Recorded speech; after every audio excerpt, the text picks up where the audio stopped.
What's up, adventurers? In this video, we're going to replace this stock 6.5 inch subwoofer with this 10 inch subwoofer using the same space.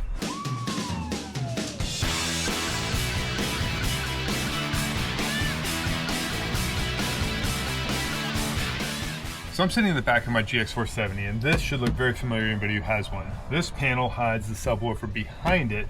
This is what it looks like. It's a paper cone, 6.5 inch sub, ported box. It's a Pioneer speaker, so, you know, not bad. And quite honestly, it doesn't sound bad. It just has no oomph. There's no real power to it. You don't feel it. It just fills in a little bit, which is, you know, fine if you're just a grocery getter, no big deal. But if you're on long road trips and you want a little bit of bass, then you need something bigger than this.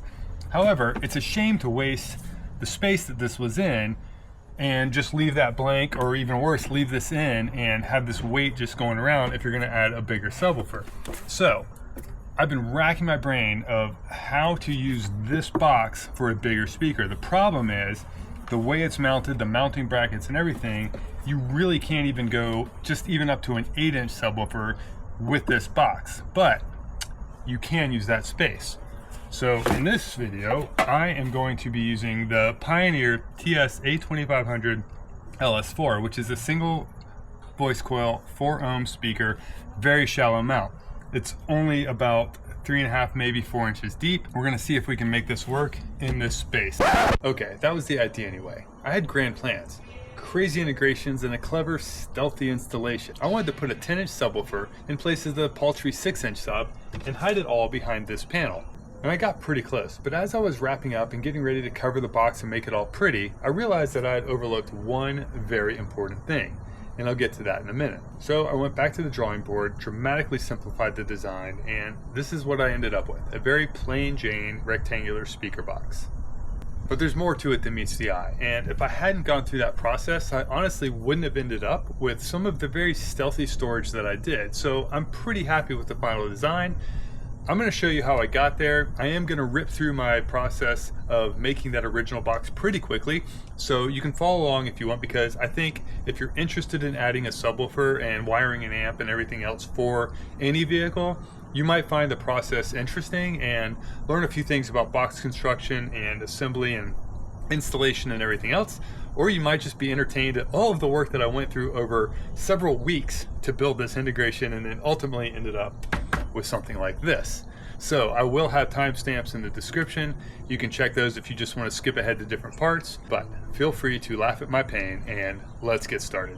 So there are a lot of videos of how to pull this panel apart, and I've actually already done a lot of the prep work, so I'm just going to show you a few of the things I've done. You will have to pull the two latch mounts out, because you do need to move the carpet up, because there's screws for this panel under the carpet. So to get this thing fully removed, which again, I've already done a lot of this prep work, so this is why it's coming out so easy. It is, there we go.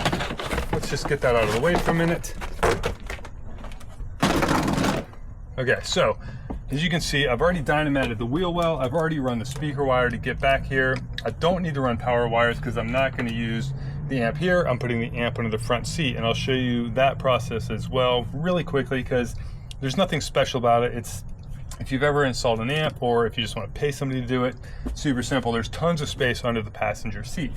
So I've dynamited the inside of the panels. I've dynamited some of the little side stuff up behind this one as well, and a lot of the wheel well, and also a little bit behind here. So there is, you know, from the bracket piece to the back of the wall at its deepest is, okay, so maybe about 4.5 inches. Not like a ton of space, but we don't want to just give that space up. So what I'm going to do is cut out the mesh section of the interior panel and build the box deep into that space and come out just a little bit over the wheel well, so that I still have all of my storage area back here.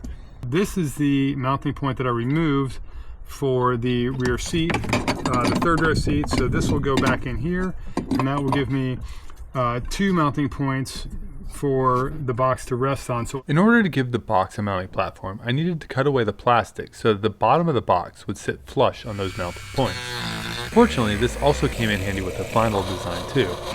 I was using a sanding disc on my Dremel tool, so it took a bit longer than it needed to. I recommend getting a proper cutting disc or a grinder and making short work of it. Okay, so this was my original box design. I only needed 0.6 cubic feet of volume, which doesn't sound like much, but it seems gargantuan when you're trying to fit it into a tiny space. The pop-out box on the left added less than 1/10 of a cubic foot, but that and the extra green bit on the bottom of option 2 let me keep the box narrow enough that it didn't protrude past the wheel well. Once everything was designed, measured, and marked, it was time to cut the wood. I made sure everything fit, and then glued it together to give it shape. I used a combination of Gorilla Glue to hold it together, followed by a bead of liquid nails to seal the seams from the inside. Now that I've trimmed out this panel here, it's time to do a test fit and see if the outer portion of the box fits into the gap I made, and that is just about perfect. This is the back box section, and this is what's going to fit in here. So this is basically just a test fit. I just want to make sure that everything I just built and cut will fit, and so that's looking pretty good.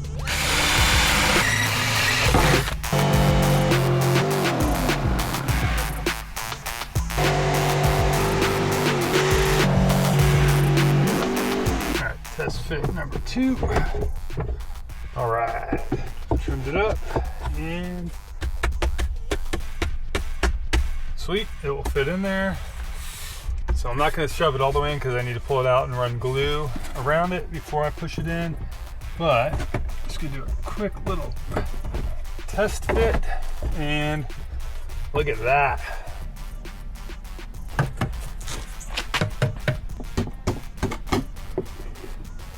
While we're waiting for that glue to dry a little more, we're going to go ahead and mark and cut the hole for the speaker. So one thing to remember when you're placing it is not to get too close to any one corner, because remember you're going to have a 3/4 inch gap there. So if you try to go right on the edge, you're going to be cutting into that. It's not going to work. So you want to kind of get it centered in a panel somewhere, so it also gives the speaker kind of room to breathe equally on all sides on the inside of the box.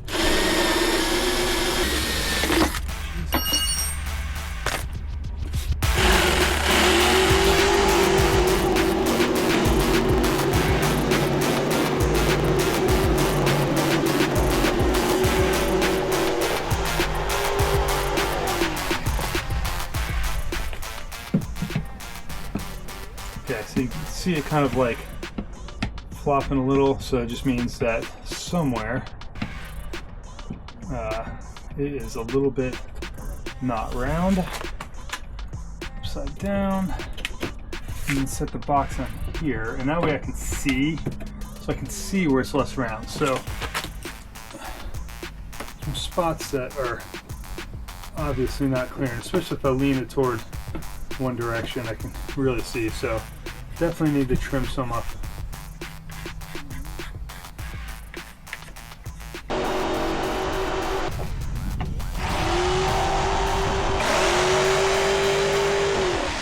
That might seem like a lot of small cuts, but I always err on the side of the speaker hole being too small and then gradually making it bigger until it fits perfectly. You can always take material away, but you can't add it back. So close.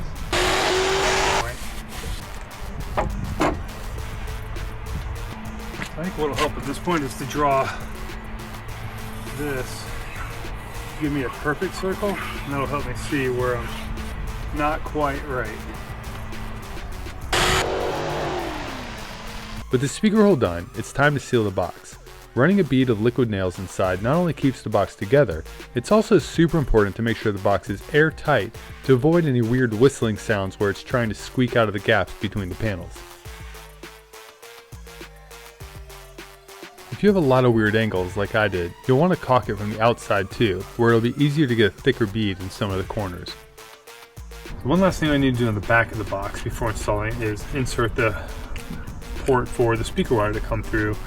So this is where it is. It's going to be a little tricky cutting this out now that this is attached, but this is the gasket, which also serves as a nice template. So the hole should kind of line up with the hole in the frame where the electrical outlet was, but I'm going to move it down just a little bit so the speaker wires can come from inside the vehicle and come down using banana plugs into these. And that way it's not, if it were this way, gravity might be fighting. If they hit a big bump or whatever, they could fall out. This way they should stay in there better because gravity will be keeping them in. So I'm going to mount it this way a little bit low so the speakers can come out and in and down. In hindsight, I really should have cut this hole before completing the assembly. Having to create this hole with the drill and hand filing it into shape was a giant pain in my butt. I don't recommend it. But I didn't feel like going to the hardware store again to get a hole saw bit either. Once it fits, you just need to add some glue to help seal it, place the gasket, and screw the wiring port into place. Easy, right? Sure.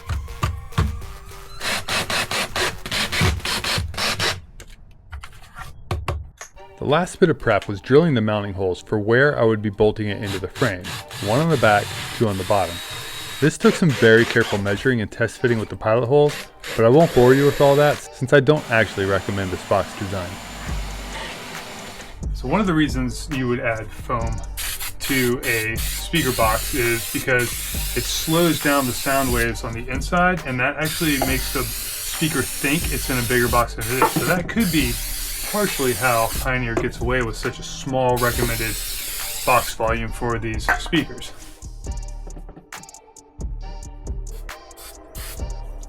This stuff, by the way, is ridiculously sticky. I can already feel the overspray like sticking to my arm hair. It dries pretty quickly, so you kind of just want to get everything in place shortly after you spray, and then just make sure you, like you would a paint can, hold it upside down and spray until it's not glued somewhere well away from anything that you care about. Like I'm going to go well away from my car.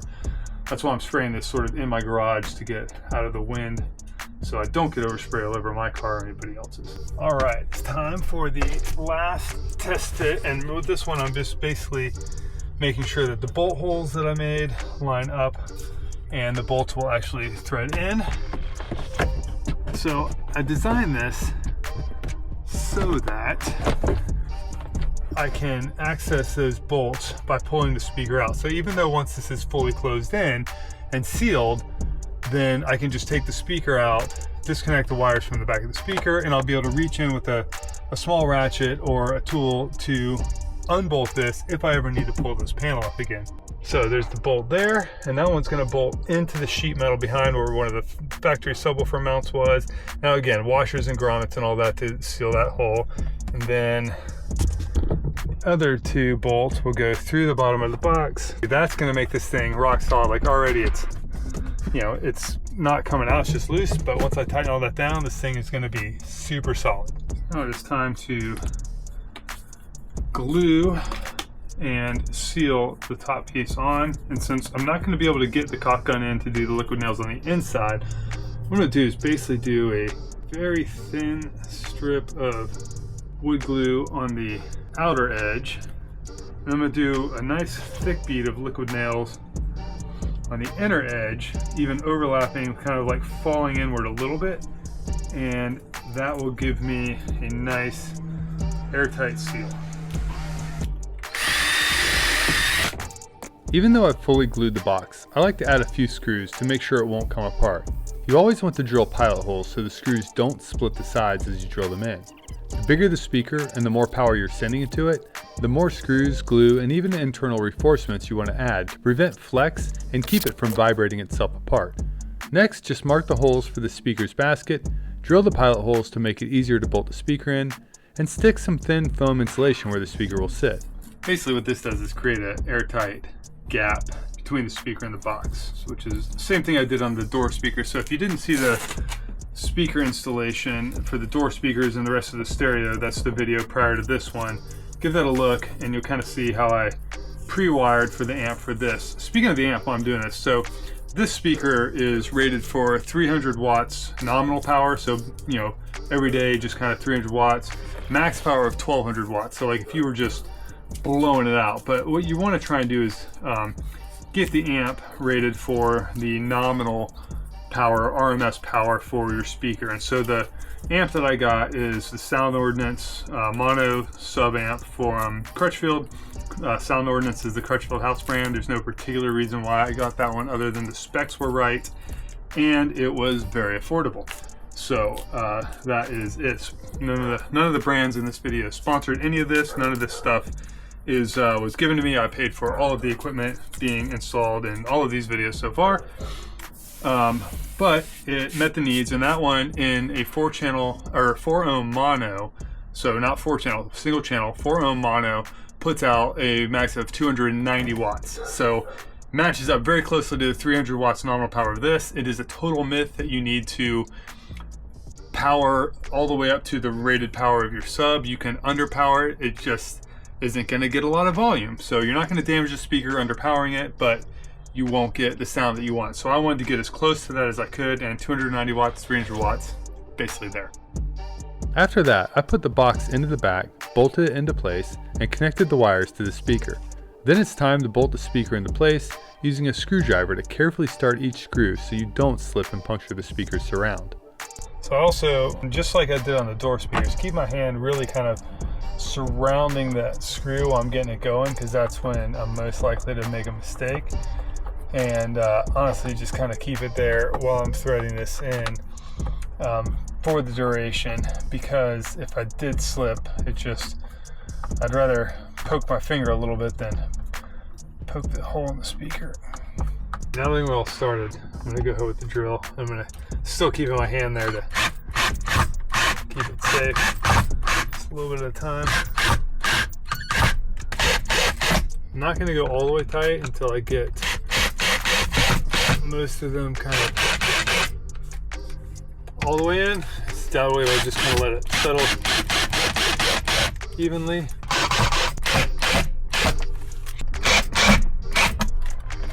Alright, that is solid. So next step is going out to the hood to put the fuse in for the amp, and then we can fire this bad boy up. To wire the amp, I taped the positive power wire to a coat hanger and shoved it through an existing rubber firewall seal, sliding it alongside the cable housing for the hood release. It took some effort to force it through, but it was easier than creating a new hole. I recommend getting a wiring kit that has the correct gauge power wire, an inline fuse block, and includes your remote turn-on wire and any other accessories you might need. Since I'm no longer using the rear suspension airbags, I removed those fuse relays and bolted my amp's fuse block to the cap on their fuse box.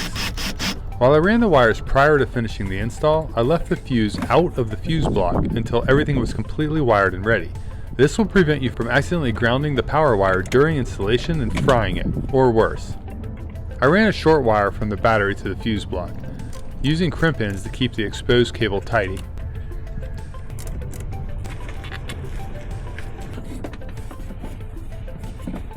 I also wrapped plastic cable cord over the power wire to protect it from rubbing through from vibrations under the hood.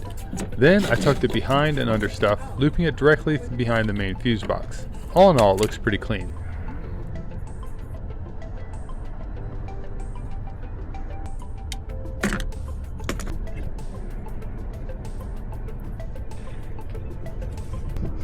Leave some slack while you're routing it, and then have a friend gently pull it through while you guide it. Once it's snug, secure it all with zip ties where appropriate.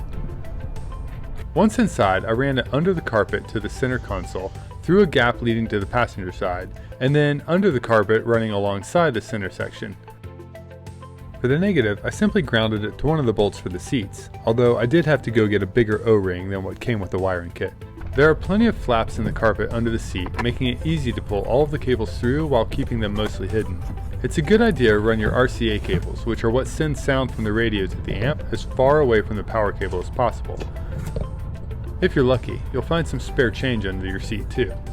I ran the speaker wire from the subwoofer to the amp through the factory cable harnesses, which are hiding under the door sills. These are great for keeping everything tidy. I've also learned the hard way that you should leave more cable length than you think you'll need, because it's better to trim it than have to go buy new wire because you cut it too short. So I've left this unpowered basically to the amp up until now, so as long as we don't see sparks fly when this goes in, that is a good start. So this is the amp, this is the fuse to the amp, and so the amp wouldn't have turned on all until now. So let's fire this up. The green light means it's got power, and this one has a lot of tuning options. If you're not sure what these things do, check the owner's manual. I like this one because it's small, fitting easily under the passenger seat. Mine also came with a remote volume knob for the amp, which is a feature I really like. Sometimes you want a little extra bass, and sometimes you, or maybe someone else in the car, doesn't. I use double stick tape to mount mine under the e-brake lever, which keeps that green glow from annoying me at night, and also keeps it in easy reach for adjustments while I'm driving.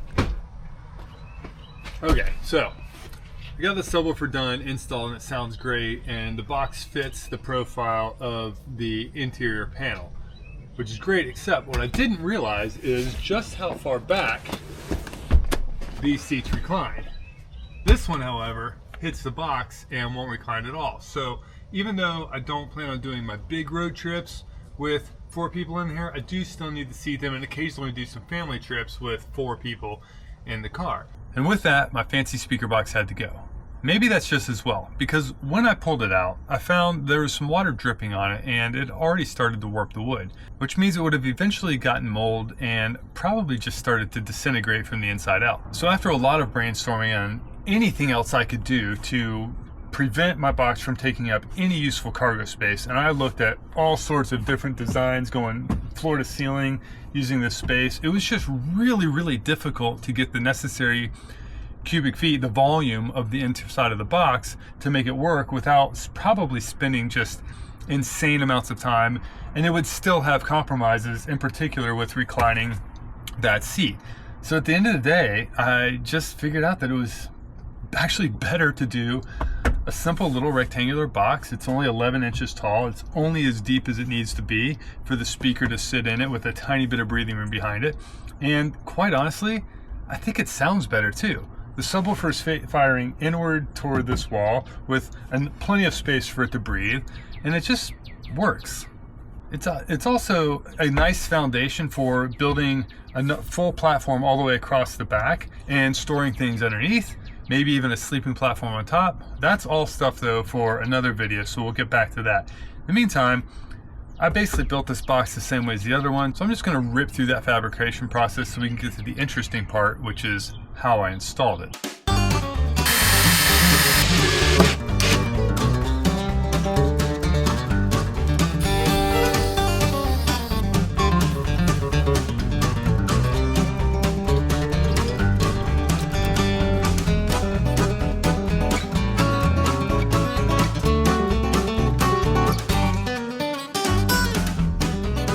With the interior panel already chopped, I had the perfect place to mount braces between the box and the frame to keep it rock solid and mostly theft proof. I also had a conveniently rectangular space that would make for a perfect little storage cubby. So that's exactly what I built. I cut 2 L-shaped corner braces with an angle grinder, drilled new holes where I needed them, and attached them to the box. Then I drilled through the storage box and bolted all of it into the frame using the 2 bolt holes from the 3rd row seat mount. The subwoofer fires into the wall, and if I'm being honest, it sounds a little better and hits a little harder than it did with the first box. So other than losing a bit of space in my cargo area, it's a win. To make it even more practical, I wanted to cover the space between the box and the wall. So I cut out a piece of fiberboard because it's lighter and thinner than the MDF board I used to build a speaker box out of. And once I carpeted it to match, I added a piano hinge so it would pivot, and I did have to trim the top of the plastic cover that goes around the speaker, which is fine because it's purely a cosmetic piece. And what that let me do is have a top that opened and closed, and also I sized the box here so that it would rest on it perfectly and support it, and it also kind of like rests on right on this bend out. So it is incredibly well supported, and considering there's not ever going to be a ton of weight right on the edges like here, it makes a great little shelf. As you all know, I'm weighing everything I do to this GX, so if you want to follow along, there's a spreadsheet linked in the description that shows everything I've pulled off or added to the vehicle with a running tally of what that's done to the gross vehicle weight rating. So I did weigh all the subwoofers. Here's how all of this stuff added up. The stock subwoofer came in at just 5.8 pounds, which suggests it has a really small magnet and isn't capable of much. The first box, with the speaker and mounting bolts, was 23.8 pounds, but hadn't been carpeted yet. The new box is just a bit lighter at 23 pounds, fully carpeted, but the mounting hardware, hinge, panel, and storage box added another 4.75 pounds. Total added weight, 21.95 pounds. So yeah, it added a little weight, but not too bad. And for me, the improvement in sound quality is well worth it. And the other thing it did is going through that entire process opened up the opportunity to use the stock subwoofer's location for even more stealthy storage. So what will I do with that space? Well, I have some ideas and I'm pretty excited about them, but those will come in a future video. In the meantime, hit subscribe because you won't want to miss the next one, where I finally get this thing out to URE's Jeep trails in North Carolina to see what it's capable of in stock form. After that, we start with the real mods with tires, suspension, everything else. So stay tuned, hit subscribe, hit like, and as always, thanks a ton for watching and keep on adventuring.